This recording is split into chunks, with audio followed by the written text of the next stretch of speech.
বিহুটো আমাৰ গান নাগাওঁ বুলি ভাবিছোঁ, নাচিম বুলি ভাবিছোঁ। বহুত জেগাৰ পৰা অনুৰোধ আহিছে যে আপুনি এইবাৰ নাচিব লাগিব। ঠিক আছে হ'ব, পইচা বেছিকৈ লগ খাব। এনিৱে বিহুৰ প্লেনিং একো থাকিব।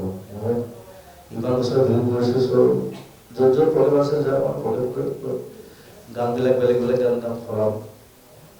নতুন নতুন আৰ্টিষ্টো আছে মোৰ লগত এইবাৰ, প্ৰায় 3জনীমান নতুন ছোৱালী গাব। অখিল ভৈৰৱ আছে, সিও গাই আছে নতুনকৈ। চাওঁচোন কেনেকৈ কাক কেনেকৈ প্ৰজেক্ট কৰিব পাৰি, কেনেকৈ প্ৰমোট কৰিব পাৰি। আৰু এতিয়া মই নিজৰ কথা ভাবি লাভ নাই, 30 বছৰ কৰিলোঁ। মোৰ এতিয়া উদ্দেশ্যটো হৈছে নতুন আৰ্টিষ্টবিলাকক প্ৰমোট কৰোঁ। সেইধৰণে আগবাঢ়িম। থেংক ইউ ভেৰি মাছ। অনুষ্ঠান ধ্বংস।